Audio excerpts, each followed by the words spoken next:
The pen feels heavy in my hand, heavier than it should. The lawyer's perfume, something floral and expensive, fills the small office. Papers rustle as she slides another document across the mahogany desk toward me. Outside the window, October rain taps against the glass like impatient fingers. My phone buzzes again. The screen lights up with Dominic's name. That's the 47th call this week. I don't answer. Haven't answered in 3 days. Mrs. Patterson, the lawyer says. Her voice is gentle but firm. Professional. Are you absolutely certain? My hand hovers over the signature line.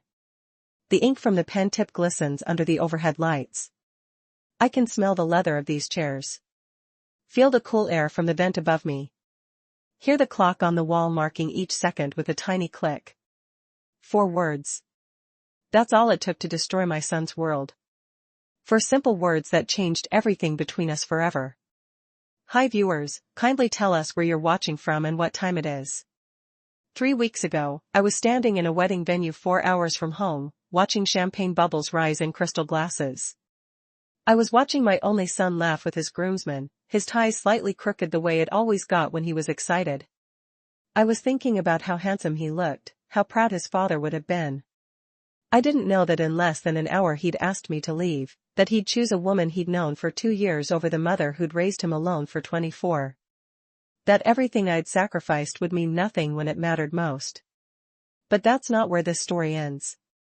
It's where it begins, because the next morning when my phone rang and I saw his name flash across the screen, when I heard him say those words, "Mom, I need the property papers," something inside me shifted. Something cold and clear and final.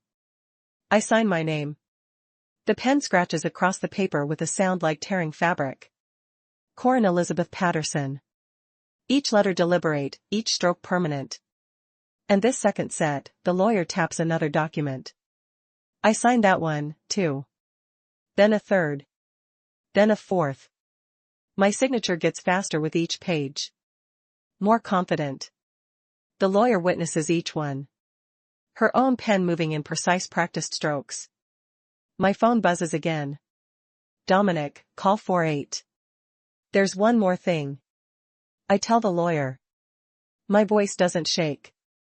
I want to make a phone call. She nods and slides her desk phone toward me. The receiver is cool against my palm as I dial the number I know by heart. It rings once, twice, 3 times. Hello? Dominic's voice is breathless, desperate. Mom, is that you? I look at the signed document spread across the desk, at the lawyer's kind eyes watching me, at the rain still falling outside the window. Dominic, I say, listen carefully. I'm going to say this once. The words leave my mouth. 4 words that will haunt him. 4 words that make the lawyer's eyes widen. 4 words that make my son's breathing stop on the other end of the line. But you don't get to know what they are yet. Not until you understand how we got here. Not until you feel what I felt standing in that wedding venue, holding a champagne glass with hands that wouldn't stop shaking, watching my son walk toward me with that look on his face. The one that said he'd already made up his mind, and nothing I could say would matter. June heat poured through the massive windows of the reception hall. The kind of heat that makes your skin prickle, even in air conditioning. I'd been standing near the dessert table for 20 minutes, watching servers arrange tiny cakes on silver platters. My dress collar felt too tight. I'd bought this dress specifically for today. Navy blue, knee-length, the kind of formal attire Dominic said Bridget wanted for the wedding party families. It cost $200 I couldn't really afford. But that didn't matter. Nothing mattered except being here, being present, being the mother my son deserved on his wedding day. The drive had taken 4 hours. I'd left at 5 that morning to avoid traffic, stopped once for coffee and gas, arrived 2 hours early to help with any last-minute needs. Dominic had texted me at 7. We're good, Mom. Just relax and enjoy the day. So, I relaxed. I smiled at distant cousins and Bridget's parents and the groomsmen I'd met once before. I held my champagne glass and pretended my feet didn't hurt in these shoes and watched my son laugh and dance and celebrate. The ceremony had been beautiful. Bridget wore white lace that probably cost more than my car payment. The flower arrangements alone could have fed a family for a month, but I didn't say that. I just smiled and cried and clapped when the officiant said, "You may kiss the bride." I'd brought a card. Inside was a check for $8,000. Every penny I'd saved from working extra shifts at the hospital over the past year. Night shifts that left me exhausted and achy and barely able to function. But Dominic had asked if I could chip in for the wedding. And what kind of mother says no? The card was still in my purse. I'd planned to give it to him during the reception, maybe during a quiet moment when we could talk privately, when I could hug him and tell him how proud I was, how much I loved him, how much his father would have loved seeing this day. His father, Marcus, dead 12 years now from a heart attack that took him at 46. I could still see his face sometimes in Dominic's expressions, hear his laugh in Dominic's voice. Marcus would have worn a ridiculous tie and told embarrassing stories and danced with me during the father-mother dance that never happened. I pressed my fingers against the champagne glass. The condensation was cool and wet. A bead of water ran down the side and dripped onto my hand. "Mom." I turned. Dominic stood 3 feet away. His jaw was set in that particular way, tight, determined, the muscles working under his skin. I knew that look. I'd seen it when he was 7 and determined to ride his bike without training wheels. When he was 16 and announcing he was going to college across the country. When he was 22 and telling me he was moving in with Bridget, it was the look that said he'd decided something and nothing would change his mind. "The ceremony was beautiful, honey," I said. My voice came out normal, cheerful, even. Bridget looked absolutely. "You need to leave." The words hit me like cold water, like a slap, like falling downstairs. Around us, guests laughed and danced and clinked glasses. Someone's uncle was attempting the electric slide near the DJ booth. His moves enthusiastic if uncoordinated. The music was loud, some pop song I didn't recognize, and the bass thumped through the floor. What? I couldn't have heard him right. The music was too loud. The room was too crowded. My ears were ringing from standing too close to the speakers. "You need to leave," he repeated. He still wasn't looking at me. His eyes were fixed somewhere over my left shoulder, like he was talking to someone behind me instead of to my face. "Bridget doesn't want you here. You're making her uncomfortable." The champagne glass was slippery in my hand. I gripped it tighter, afraid I'd drop it, afraid the glass would shatter on the polished floor and everyone would turn and stare and know that something was wrong. That the groom's mother was causing a scene. "Dominic, I haven't even spoken to her since." "Just go, Mom." Now he looked at me. His eyes were hard, flat, like looking at a stranger. "Please don't make this difficult."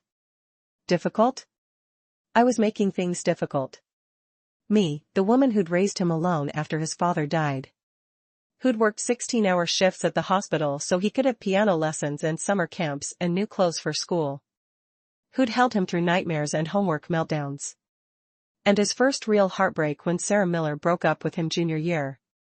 Who'd refinanced her house twice to help pay for his college when the scholarships didn't cover enough. Who'd driven 4 hours in the dark this morning just to be here for him. Dominic. My throat was closing. Each word felt like pushing through mud. I drove 4 hours to be here. I haven't done anything wrong. I barely even Bridget thinks it would be better if you left. His voice dropped lower. Like he didn't want anyone to overhear. Like he was ashamed but not ashamed enough to stop. She says you're controlling. That you try to run everything. That you've been giving her looks all day. Controlling. The word echoed in my head. I'd given Bridget space when they started dating. I'd bitten my tongue when she moved into my guest room for 6 months and never once offered to help with groceries or utilities. I'd smiled and nodded when she picked out a wedding venue that cost $40,000 and asked if I could contribute.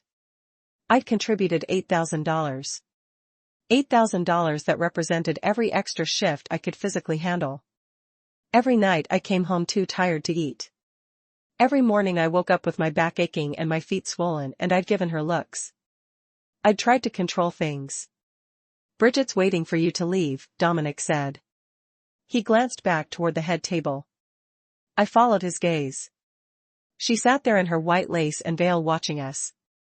Her face was calm, pleasant, but her eyes were sharp, calculating.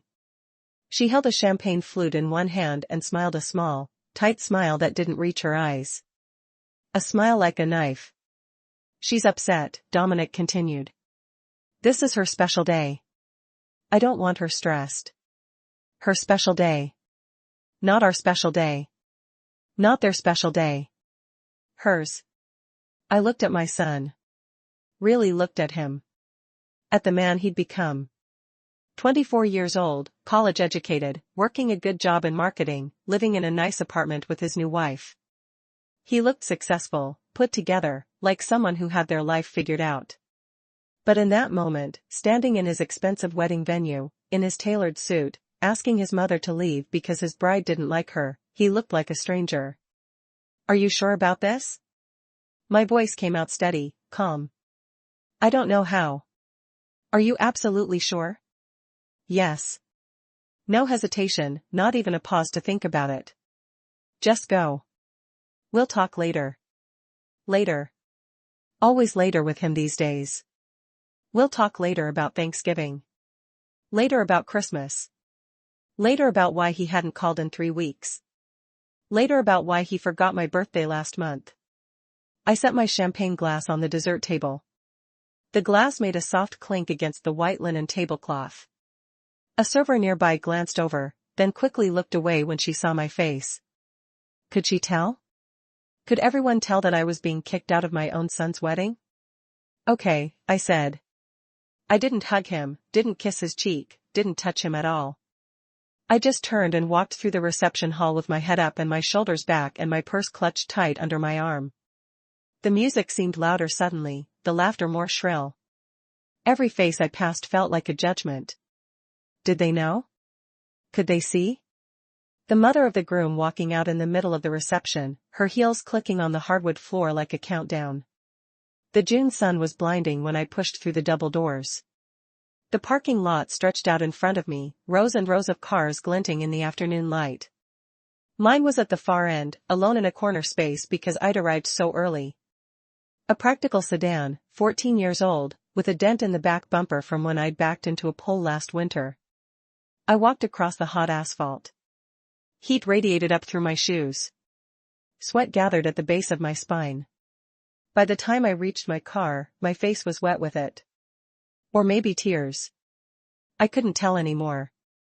I sat in the driver's seat and started the engine. The air conditioning blasted hot air for the first minute, then gradually cooled. I could see the venue in my rear-view mirror, a beautiful building with stone walls and ivy and massive windows. Inside, my son was celebrating, dancing, laughing, eating expensive food, and drinking expensive wine and toasting to his future with his new wife. And I was sitting alone in a parking lot, still holding the card with $8,000 in my purse. 4 hours home. I drove in complete silence. No radio, no podcasts, no audiobooks, just the hum of tires on asphalt and the whoosh of passing cars and the air conditioning blowing cold against my damp face. The sun moved across the sky and sank behind the mountains and disappeared entirely, leaving only darkness and highway lights. I stopped once for gas. The station was empty except for a teenage clerk who barely looked up from his phone. I paid, used the bathroom, bought a bottle of water I didn't drink. Then I got back in my car and drove some more. The property looked different when I pulled into the driveway near midnight. Or maybe I was different. The porch light was on. I'd left it on before I left that morning, a lifetime ago. The house sat quiet and dark except for that one light. No one waiting. No one to tell about the wedding. No one to hold me while I cried. I sat in the car for a long time. Just sitting, staring at the house. The one I'd bought with Marcus 30 years ago when we were young and stupid and so in love we couldn't see straight. The one where we'd brought Dominic home from the hospital. Where we'd celebrated birthdays and Christmases and graduations, where Marcus had died in bed next to me, his hand going cold in mine, while I screamed for someone to help. The garden needed weeding. I could see it even in the dark, the flower beds overgrown, the shrubs getting wild, the fence posts near the barn were starting to rot. The barn itself needed a new roof, 40 acres of land, and most days it felt like too much. Too much space, too much work, too much memory, but it was mine. My grandfather had bought this land in 1952. My father had maintained it for 40 years. Marcus and I had made it a home, and someday, I'd always thought someday it would be Dominic's. I got out of the car. The night air was cool and smelled like pine and earth. Crickets sang in the grass. Somewhere in the distance, an owl called out. I walked to the back porch and sat on the steps and didn't go inside. I didn't cry. Couldn't cry. The tears wouldn't come. Maybe I was too tired. Maybe too hurt. Maybe too numb to feel anything at all. I made myself a cup of tea when the sky started turning gray. Chamomile. Marcus used to drink chamomile tea when he couldn't sleep. I'd hated the taste back then, but now it reminded me of him. Of sitting together in the kitchen at 3 o'clock in the morning when Dominic had colic and wouldn't stop screaming. Of laughing through exhaustion and fear and the overwhelming responsibility of keeping a tiny human alive. The sun rose pink and gold over the mountains.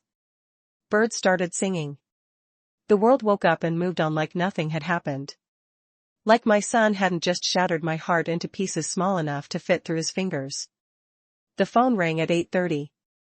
I was on my knees in the front garden pulling weeds, dirt packed under my fingernails. Sweat gathered on my forehead despite the early hour. My back ached from sleeping on the porch, but the physical pain was almost welcome. Something tangible, something I could understand. I pulled my phone from my pocket. Dominic's name lit up the screen. For a second, I thought maybe he was calling to apologize, to say he'd made a mistake, to beg forgiveness for humiliating me in front of 100 people at his wedding, for throwing away 24 years of unconditional love because his new wife didn't like me. I answered. Mom, hey. His voice was bright, cheerful, like yesterday hadn't happened, like we just talked last week about normal things. Quick question.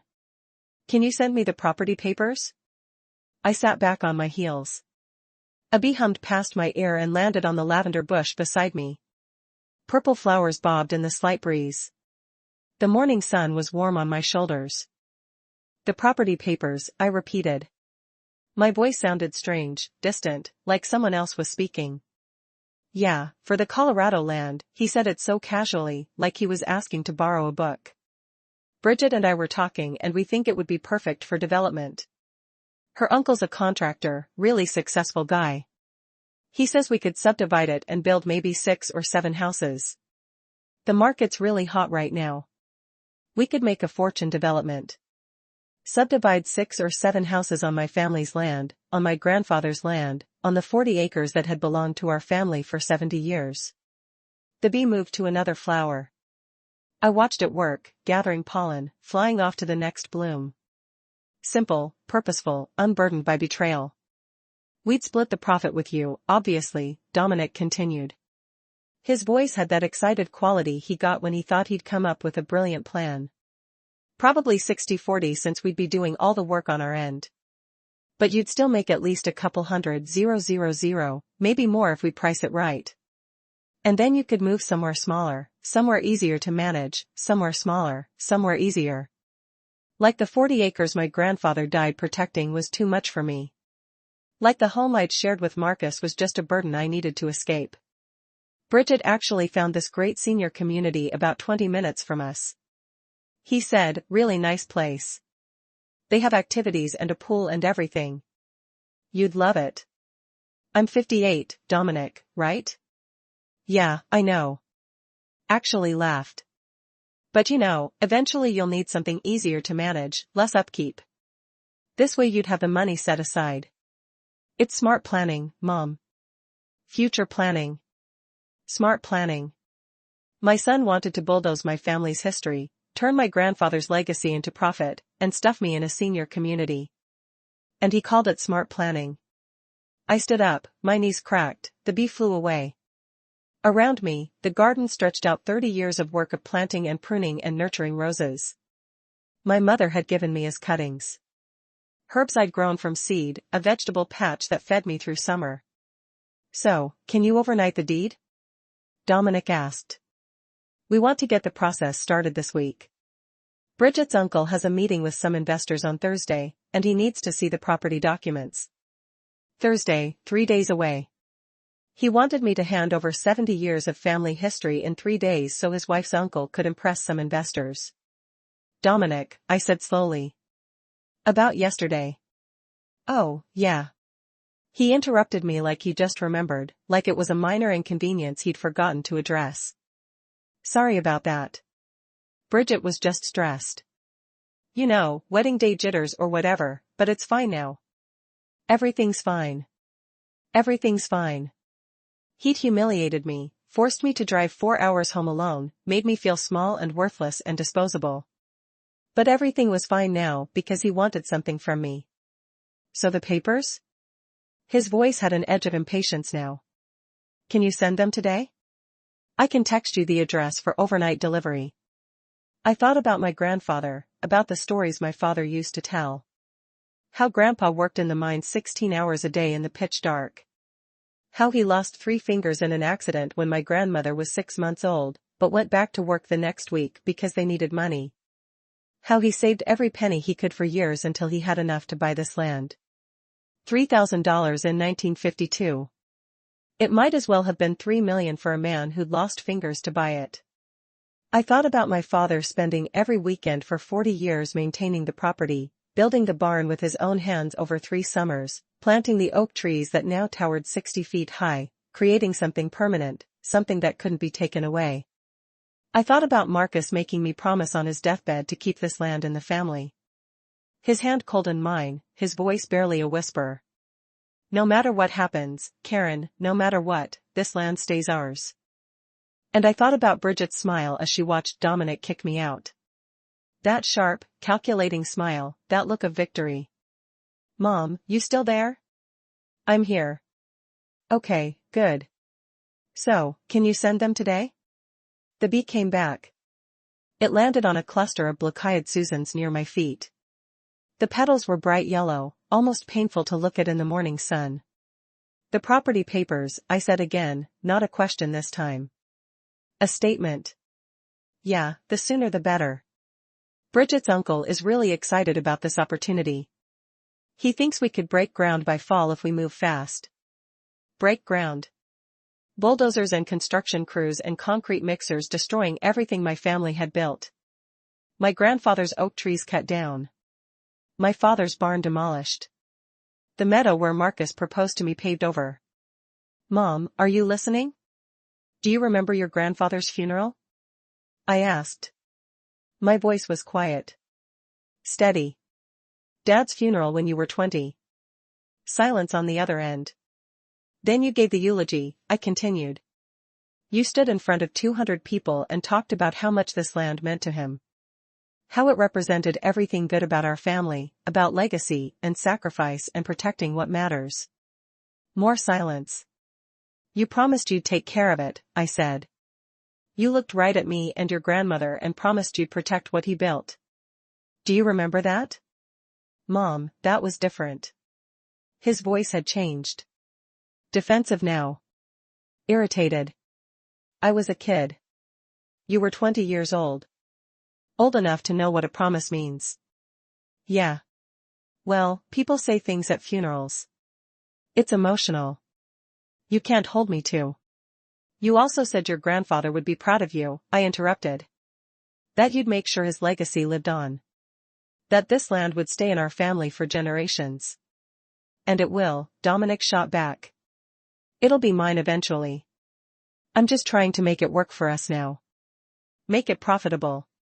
Turn it into something useful instead of just letting it sit there. Just letting it sit there. Like 40 acres of protected land was worthless. Like preserving family history was wasteful. Like everything my grandfather and father worked for was just an inconvenience waiting to be liquidated. So you're saying no? His voice went cold. Hard. You won't send the papers. I could hear Bridget in the background, her voice sharp and demanding. Is she being difficult? Difficult? That's what I was. Difficult for wanting to keep my family's legacy intact. Difficult for not immediately agreeing to let them destroy 70 years of history for profit. Dominic, I need to go. Wait, Mom. We really need those papers. This is a huge opportunity. Don't you want me to succeed? I'd wanted him to succeed since the day he was born. I'd wanted it so badly. I'd sacrificed everything. My career advancement, my social life, my health, my savings, everything I had, and everything I went into making sure Dominic had every opportunity to succeed. And this is what it got me. A son who kicked me out of his wedding and called the next day demanding I hand over my family's land. I'll call you back, I said. When? Impatience sharpened his voice. Mom, this is time sensitive. We can't just wait around while I hung up. The phone buzzed immediately with another call. I declined it. It rang again and again and again. By the time I'd pulled all the weeds from the front flower bed, Dominic had called 6 more times. I ignored everyone. I went inside and washed my hands. Made myself lunch. Tuna fish sandwich and cucumber slices and a glass of cold water. I sat on the back porch and ate slowly, watching the oak tree sway in the breeze. My phone buzzed. A text message. I looked at it. Mom, this is ridiculous. Call me back. Then another asterisk. You're being selfish. Asterisk then asterisk Bridget's uncle needs an answer by tomorrow asterisk then asterisk I can't believe you're doing this to me asterisk to him I was doing something to him not the other way around not him doing something to me by kicking me out of his wedding or demanding my property or calling me selfish and difficult and controlling I was the problem. Me, the mother who'd given up everything. I finished my lunch and washed the dishes. The afternoon sun poured through the kitchen windows. Dust motes floated in the light. The house was so quiet I could hear the clock ticking in the living room. The hum of the refrigerator. The creak of old wood settling. My phone rang. A voicemail notification popped up. I put it on speaker and listened while I dried the dishes. Mom, it's me. Dominic's voice was tight. Really angry.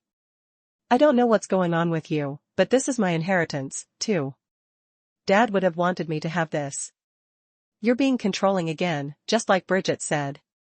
Just like you always are. Just send the papers. Stop making everything difficult. I deleted the voicemail. The phone rang again immediately. Bridget's name this time. I watched it ring until it went to voicemail. Then I listened to that message, too. Hi, Mom. She'd never called me Mom before. Always Karen. The fake sweetness in her voice made my teeth hurt. This is Bridget. I think there's been a misunderstanding. Dominic and I love you so much, and we just want what's best for everyone.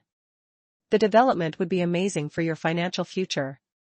You could finally relax and enjoy your retirement.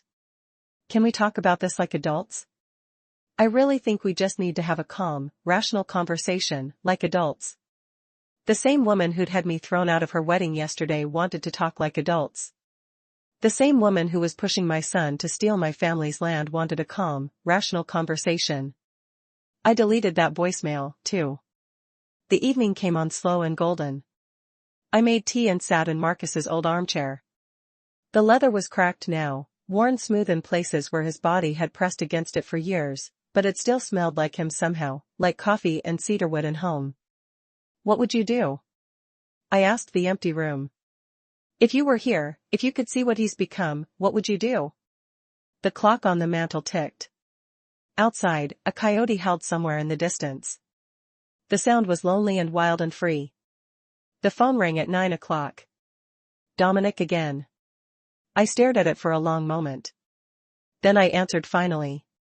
He sounded exhausted, defeated. Mom, please. We need to discuss this. Okay, I said. Let's discuss it. Look, I get that you're attached to the property. I understand, but you have to be realistic. You're not getting any younger. The maintenance is too much for one person. And the property is just sitting there not generating any income. We could turn it into something valuable, something that actually makes money and secures all our futures. Your great-grandfather paid $3,000 for this land in 1952. I said, do you know what he did to earn that money? Mom, I don't need a history lesson. He worked in the mines 16-hour days in the dark. He lost 3 fingers in an accident when your grandmother was 6 months old. But he kept working because he wanted to give his family something permanent, something that couldn't be taken away. Silence on the other end. Your grandfather spent every weekend for 40 years maintaining this property, I continued. He planted those oak trees for you, Dominic, for his grandchildren. For his great-grandchildren. He built that barn with his own hands so future generations would have something solid, something real. That's a nice story, Dominic said. His voice was flat, unimpressed. But this is business. This is about making smart financial decisions for our future. Mine and Bridget's. We can honor the past while still moving forward. Our future, not my future, not the family's future. His and Bridget's. Do you know what your father said before he died? The words came out before I could stop them. Dominic went quiet. I could hear him breathing. Hear something shuffle in the background. Maybe Bridget moving around, listening to our conversation. He made me promise to keep this land in the family, I said. It was one of the last things he said. He grabbed my hand so tight it hurt and made me swear. No matter what happens, Karen, this land stays ours. Dad's been gone for 12 years, Mom. Dominic's voice had gone cold again, distant. Things change. The world moves on. You can't live in the past forever. Things change. My husband's deathbed promise reduced to things change. The sacrifice of generations dismissed with the world moves on. You're right, I said. My voice was very calm, very quiet. Things do change, so you'll send the papers. Hope crept into his voice. Eagerness. We can do this together, Mom. As a family, we'll all benefit. I looked around the living room. Pictures covered every wall. Dominic at 5 years old, gap-toothed and grinning, holding up a fish he'd caught in the creek. Dominic at 12 with his first piano trophy. Dominic at 18 in his graduation gown standing between me and Marcus. Dominic at 22 with his college diploma. The one I'd worked 60-hour weeks to help pay for every picture a memory. Every memory a sacrifice. Every sacrifice worthless now. Mom, are you still there yesterday at your wedding? I said slowly, carefully. When you told me to leave. God, are we really going back to that? Frustration exploded in his voice. I said I was sorry. What more do you want? You said Bridget was stressed. That's not an apology. He sighed. Heavy and theatrical. Fine. I'm sorry. Okay. I'm sorry you got your feelings hurt. Can we please move on now? Your feelings hurt. Like I was a child who'd been denied dessert. Like 24 years of motherhood could be reduced to hurt feelings. Dominic, I closed my eyes. Do you love me? What kind of question is that? It's a simple question. Of course, I love you. You're my mom. Then why did you humiliate me in front of 100 people? I didn't humiliate you. Bridget was upset and I handled it. That's what husbands do. They protect their wives from their mothers when their mothers are being. He stopped. Caught himself, but I heard it anyway. The word he didn't say. Difficult, controlling. Whatever Bridget had told him I was. I paid for your wedding flowers, I said. $8,000. That's all I did. Because you asked me to. You also kept giving opinions about everything else. The venue, the food, the music. Bridget felt like you were trying to take over. I said the venue was beautiful. Once when you showed me pictures and asked what I thought, you said it seemed expensive.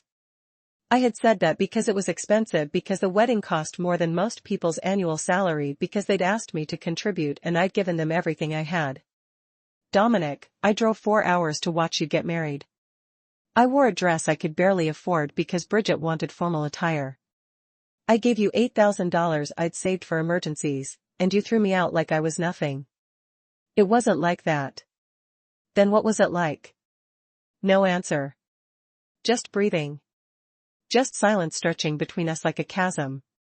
And now, I continued, 24 hours later, you're calling me asking for more, asking me to hand over my family's land so you can destroy it and make a profit. Asking me to give up everything my grandfather and father worked for so you and your wife can get rich. We're not destroying it. We're developing it. Is there? Mom, be realistic. You can't maintain that property forever. You're getting older. Your health won't hold up. Eventually, you'll need help and I won't be able to. I'm 58, Dominic, not 80. But eventually, you will be 80. And then what? You'll be stuck on 40 acres you can't manage. Too stubborn to ask for help. Probably breaking a hip, trying to fix a fence post. So, you're planning my decline. How thoughtful. I'm being practical. Someone has to be by bulldozing my home and putting me in a senior community. By helping you transition to something more manageable before it becomes a crisis. A crisis. My life was a crisis waiting to happen. My home was a burden. My family's legacy was an inconvenience. The answer is no, I said. The words came out steady. Final. What? No. I'm not sending you the property papers. Not now. Not ever. You can't do that.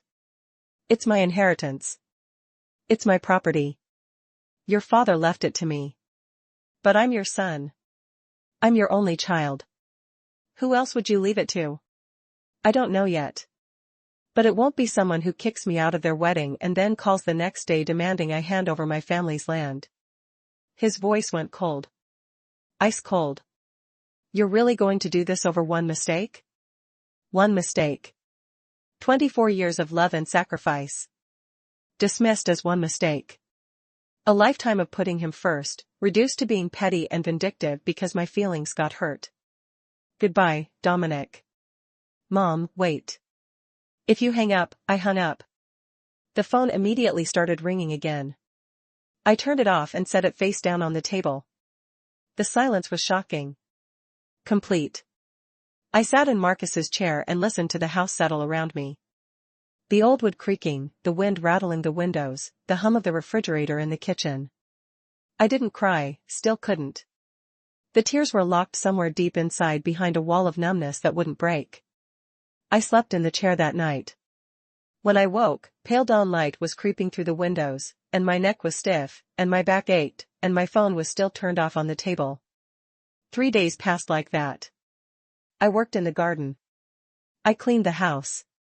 I walked the property from corner to corner, touching trees my grandfather had planted, running my hands along the barn walls my father had built.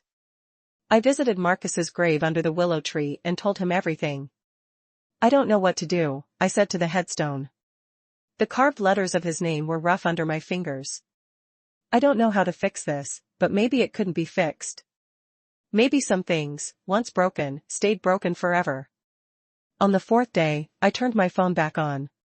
47 missed calls, 32 text messages, 15 voicemails. I didn't read them all, didn't listen to them all, but I saw enough.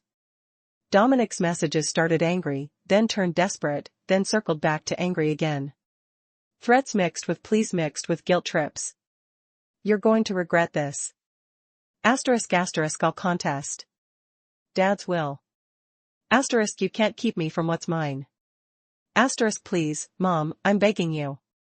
Bridget's uncle is really upset. You're ruining everything. I hate you. I'm sorry, I didn't mean that. Please just call me back. Risk. Bridget's messages were more calculated, more manipulative, talking about family and love and forgiveness while making it clear that none of those things mattered unless I gave them what they wanted. One voicemail from Dominic made me stop, made me sit down on the porch steps and listen all the way through. Mom, his voice was broken, shaking. I know you're mad. I know I messed up, but please, I'm your son. I'm all you have left. Don't throw that away over a piece of land. It's just land. We're family. That's supposed to mean something. Just land. The 40 acres my grandfather nearly died to buy. The property my father devoted his life to maintaining. The home I'd shared with Marcus. The place where every important memory of my life had happened. Just land. I deleted the voicemail. Then I got in my car and drove to town. The lawyer's office was on Main Street above the hardware store. I'd used her before when Marcus died when I refinanced the house. Her name was Patricia Nolan and she was smart and thorough and didn't waste time on small talk. "Kieran," she stood when I walked into her office. "I wasn't expecting you. Is everything all right?" "No," I said, "but it will be." I told her everything. The wedding, the phone call, the property, Dominic's demands, and Bridget's manipulation, and the 70 years of family history they wanted to destroy for profit. Patricia listened without interrupting. When I finished, she was quiet for a long moment. Then she said, "What do you want to do?" "I want to protect this land." I said, "Forever. I want to make sure it can never be developed or subdivided or destroyed. I want to honor the sacrifice my grandfather and father made. I want to keep the promise I made to my husband." "There's a way to do that," Patricia said. She pulled out a legal pad and started writing. "A conservation trust. You donate the land to a trust with specific protections. The land stays wild, protected forever. It can never be sold or developed. And Dominic, he'd have no claim to it. The land would belong to the trust. Not to you. Not to your estate. It would be removed from your will entirely, protected forever, never developed, never destroyed. My grandfather's trees would keep growing. My father's barn would keep standing. The meadow where Marcus proposed would stay wild and beautiful, and Dominic would get nothing." "How soon can we do this?" I asked. "I can have the papers drawn up by tomorrow. You'll need to sign in front of a notary. Then we file with the state. It's permanent, Karen. Once you sign, you can't undo it." "Good," I said. "That's what I want. Permanent." I left her office and drove home through afternoon sunshine.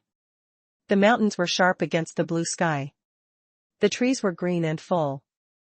Everything looked exactly the same as it had 4 days ago, but I was different. That evening, I sat on the back porch with tea and watched the sunset. My phone rang twice. Dominic both times. I didn't answer.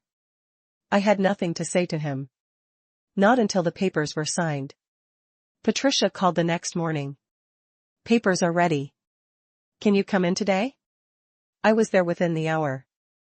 The documents were thick, dozens of pages of legal language and conditions and protections. Patricia walked me through every section, every clause, every permanence. "Once you sign," she said again, "this can't be undone, the land will belong to the trust. You'll have no ability to sell it or develop it or pass it to heirs." "I understand. You won't be able to change your mind." "I know." She handed me a pen. It was heavy, expensive, the kind of pen that meant something. I signed my name. Karen Elizabeth Patterson. On the first page, then the second, then 5 more pages. Each signature a nail in a coffin. Each signature a protection. Each signature a promise kept. "It's done," Patricia said. She witnessed my signatures, then sealed the documents in an envelope. "I'll file these with the state this afternoon. The trust will be official by the end of the week." My phone buzzed in my purse. I pulled it out. "Do you need to get that?" Patricia asked. "Yes," I said. "I think I do," I answered. Put it on speaker so Patricia could hear. "Mom." Dominic's voice was ragged, desperate. "Please. We can work this out. I'll do anything. Just don't shut me out. I'm sorry. I'm so sorry for everything. Please." I looked at Patricia, at the envelope of signed documents on her desk, at the pen still in my hand. "Dominic," I said, my voice was steady. "Calm, listen carefully. I'm going to say this once. Okay?" "Yes, I'm listening." "It's not yours anymore." Silence. Complete and total silence. I could hear him breathing. Could almost hear his brain trying to process what I'd said. "What?" His voice was small, confused. What do you mean it's not the land? I said, it's not yours anymore. It never will be. I've donated it to a conservation trust. The papers were signed an hour ago. The land is protected forever.